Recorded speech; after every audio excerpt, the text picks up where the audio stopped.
Komisi Pemberantasan Korupsi menyatakan tidak menutup kemungkinan untuk memanggil Presiden ke-7 RI Joko Widodo sebagai saksi dalam kasus dugaan korupsi. Juru bicara KPK Budi Prasetyo menyampaikan bahwa pemanggilan saksi termasuk Jokowi akan ditentukan berdasarkan kebutuhan penyidikan.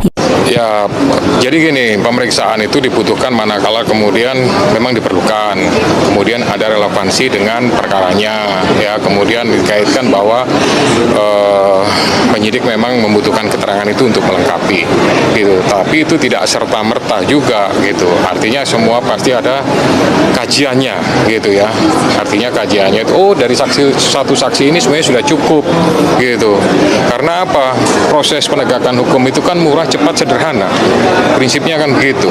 Meskipun seringkali ada juga yang prosesnya agak lambat. Tapi lambat itu bukan karena memang disengaja. Itu karena semuanya karena ada beberapa pertimbangan yang sifatnya teknis. Ya itu penyidik lah, gitu. Ya. Perihalnya segera usut tuntas dugaan korupsi Saudara Joko Widodo dan keluarganya. Sebagaimana termaktub dalam Undang Dasar 45 bahwa setiap warga negara memiliki kedudukan yang sama dalam hukum dan pemerintahan sesuai dengan pasal 27 ayat 1 Undang Dasar 45. Atas dasar itu kami bermaksud mengingatkan kembali kepada KPK agar dalam penegakan hukum untuk memberantas korupsi tidak tebang pilih, tidak tumpul ke atas dan tajam ke bawah. Siapapun sama di muka hukum, termasuk mantan Presiden Joko Widodo dan keluarganya. Itu juga kami memberikan dukungan untuk tuan rumah Piala Dunia waktu itu.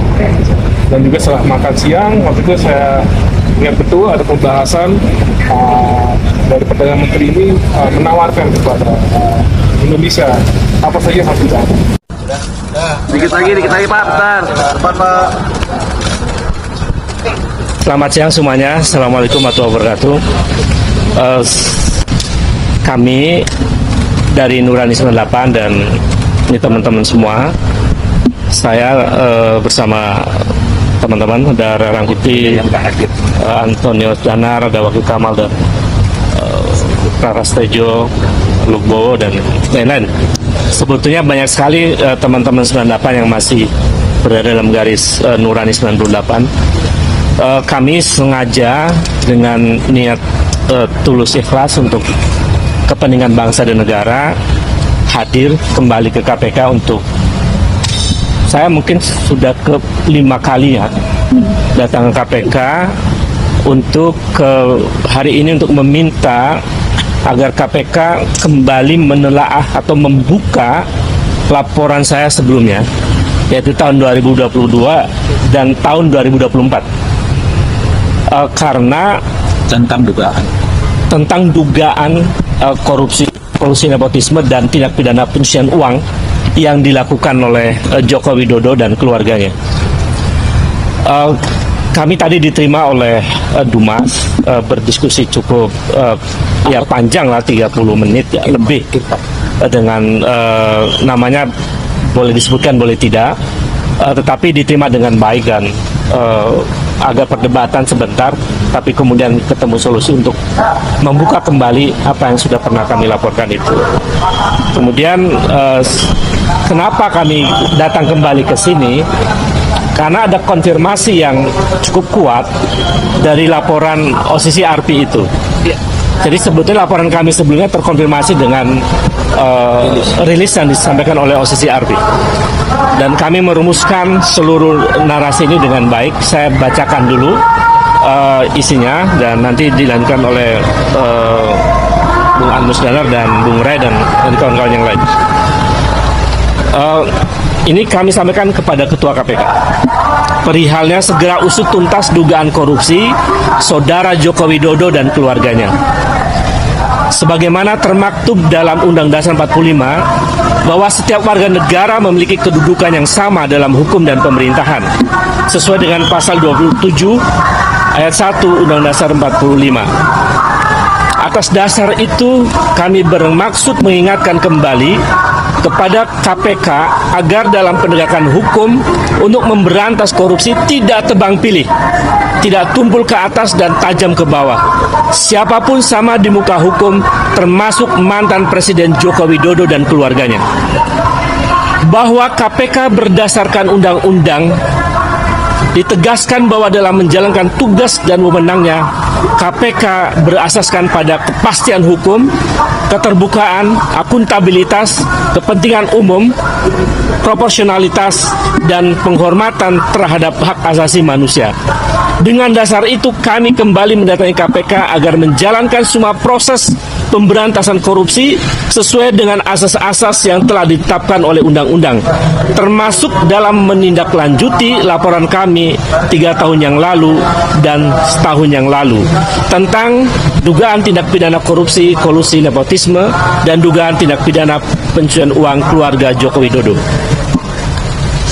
Bahwa mantan Presiden RI yang ke-7 yang kami laporkan KPK 3 tahun lalu bernama Joko Widodo telah disebutkan oleh lembaga internasional organisasi Crime and Corruption Reporting Project sebagai salah satu mantan presiden terkorup di dunia.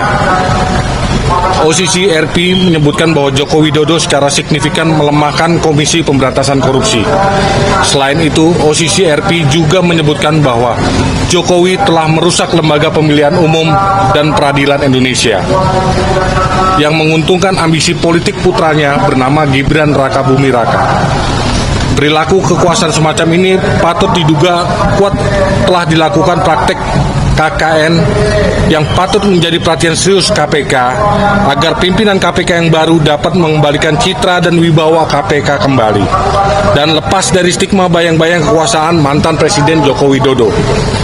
Berdasarkan hal-hal itu, kami pada Selasa 7 Januari 2025 kembali datang ke KPK untuk menyatakan bahwa 1. Menyayangkan pernyataan KPK yang tidak secara tegas menyatakan akan mengusut dugaan korupsi Joko Widodo maupun keluarganya. Gegerkan negara, Prabowo resmi desak KPK periksa Joko Widodo. Banyak dugaan korupsi berat yang harus diungkap. Langkah berani Presiden Prabowo yang mengguncang Indonesia. Selamat datang kembali di Menyala News bersama saya Charles Hulu. Hari ini kita akan membahas kabar yang menjadi pembicaraan hangat di seluruh penjuru negeri. Kabar yang dianggap sebagai langkah sejarah paling berani dari Presiden Prabowo Subianto. Kabarnya sudah terkonfirmasi resmi. Presiden Prabowo telah mengirimkan surat perintah dan desakan keras kepada Komisi Pemberantasan Korupsi atau KPK untuk segera memeriksa, menyelidiki, dan mengusut tuntas segala dugaan kasus korupsi, penyalahgunaan wewenang, dan kebocoran keuangan negara yang terjadi pada masa pemerintahan Joko Widodo atau Joko Widodo. Ini adalah momen yang tak pernah terbayangkan sebelumnya. Seorang presiden memerintahkan lembaga anti rasuah untuk memeriksa pendukungnya dulu, sekaligus mantan presiden pendahulunya sendiri. Kenapa Prabowo melakukan ini? Apakah ini balas dendam politik? Atau memang ada bukti nyata yang sangat besar sehingga tidak bisa ditutup-tutupi lagi? Selama 15 menit ke depan, kita akan bedah tuntas apa saja kasus korupsi besar yang disoroti, mengapa Prabowo mendesak sekarang, apa bukti-bukti yang sudah terkumpul, dan bagaimana reaksi kubu Jokowi yang mulai ketakutan dan panik luar biasa. Mari kita simak 10 menit, jam 12:45. Banyak yang bertanya, Charles, kenapa Prabowo tega sekali memeriksa orang yang dulu membantunya jadi presiden? Saya jelaskan logika politik dan hukum yang sangat cerdas dari Prabowo ini. Prabowo adalah orang yang sangat paham sejarah. Ia tahu betul bahwa masalah korupsi masa Jokowi itu adalah bom nuklir. Kalau dia diamkan, kalau dia lindungi, suatu saat nanti rakyat akan tahu semuanya, dan rakyat akan menuntut dia juga. Rakyat akan bilang, Prabowo sama saja, sama-sama korup, sama-sama melindungi penjahat. Jabatan presiden yang baru dia pegang bisa hancur seketika hanya karena warisan dosa orang lain. Prabowo tidak mau itu terjadi. Dia tidak mau sejarah mencatat namanya sebagai presiden yang melindungi koruptor besar. Dia ingin sejarah mencatatnya sebagai presiden pemberantas korupsi yang berani menindak siapa saja. Selain itu, Prabowo juga sadar, rakyat sudah marah besar. Isu korupsi merajalela di 10 tahun terakhir ini adalah keluhan utama rakyat. Prabowo tahu, cara paling cepat dan paling ampuh mendapatkan hati rakyat dan dukungan penuh adalah dengan cara membongkar kejahatan masa lalu. Rakyat akan bertepuk tangan, rakyat akan percaya, rakyat akan mendukung penuh pemerintahannya kalau dia berani bertindak tegas. Jadi keputusan Prabowo ini bukan sekedar balas dendam, tapi langkah strategis menyelamatkan negara, menyelamatkan hukum, sekaligus menyelamatkan nama baik pemerintahannya sendiri. Dia sadar lebih baik bermusuhan dengan satu orang mantan presiden daripada bermusuhan dengan seluruh rakyat Indonesia. Dan Prabowo memilih berpihak ke rakyat, ke kebenaran, dan ke hukum. Jam 12:45, pukul 15, penutup mulai sekarang tidak ada yang kebal hukum. Saudara-saudara pendengar sekalian, itulah laporan lengkap mengenai langkah besar Presiden Prabowo Subianto yang resmi mendesak KPK memeriksa Joko Widodo terkait dugaan korupsi masif. Ini adalah hari bersejarah. Ini adalah bukti nyata bahwa zaman di mana pejabat tinggi bisa berbuat semena-mena, mengeruk uang negara sesuka hati lalu hidup tenang dan aman sudah berakhir. Prabowo sudah memberi sinyal sangat jelas ke seluruh negeri. Di Indonesia sekarang hukum berjalan satu ukuran saja. Mau presiden, mau mantan presiden, mau anak presiden, mau pejabat tinggi, kalau salah, kalau korupsi, kalau curang, pasti akan diperiksa, pasti akan diseret, dan pasti akan diadili. Kini seluruh mata bangsa tertuju pada KPK. Apakah KPK berani menjalankan perintah Prabowo dengan tegas? Apakah berani? Selamat datang kembali di Kabar Politik Viral, tempat di mana isu politik paling panas, dinamika hukum, dan fakta di balik layar kita bedah secara lugas, tajam, dan terpercaya untuk Anda semua.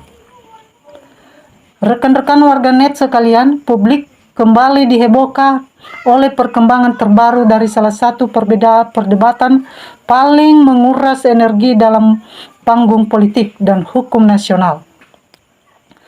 Pertanyaan besar yang selama bertahun-tahun mengapung di tengah masyarakat mengenai keabsahan dokumen pendidikan mantan Presiden Joko Widodo kini kembali mencapai puncaknya. Isu yang awalnya dianggap sebagian pihak hanya sebagai dinamika di media sosial, kini benar-benar menjadi sorotan tajam di ruang sidang pengadilan. Bagaimana fakta yang terungkap di persidangan? Bagaimana adu argumen antara bukti forensik digital, keabsahan arsip resmi, hingga tanggapan keras dari masyarakat yang luas? Mari kita bedah tuntas fakta demi fakta secara lengkap. Sobat Kabar Politik Viral, dalam jalannya dinamika persidangan dan ruang opini publik, perhatian utama tertuju pada bagaimana bukti-bukti autentik dihadirkan. Ada beberapa poin krusial yang menjadi pusat perdebatan hukum saat ini. Yang pertama, tim ahli dan pengamat menyoroti berbagai aspek teknis fisik dari dokumen ijazah yang diperdebatkan, mulai dari jenis standar kertas yang digunakan pada era tersebut, karakteristik fonts, cetakan kop surat, hingga bentuk cap dinas pendidikan. Dalam pembuktian ilmiah, sebuah dokumen resmi negara idealnya memiliki standar cetak biru yang khas dan konsisten dengan arsip penerbitan pada tahun yang sama. Yang kedua, salah satu hal menarik yang menjadi perhatian hakim adalah perdebatan mengenai sumber dokumen yang diuji. Apakah uji analisis dilakukan terhadap dokumen primer asli atau buku induk sekolah, kampus, ataukah hanya dari salinan digital yang beredar luas di media sosial?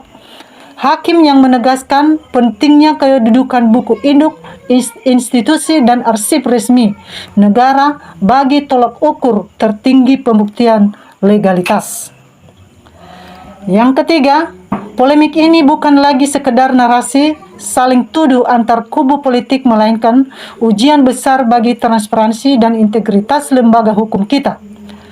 Publik menuntut pembuktian yang adil, jujur, dan transparan dari institusi pendidikan terkait maupun aparat penegak hukum agar polemik ini tidak berlarut-larut dan merusak kepercayaan masyarakat terhadap sistem.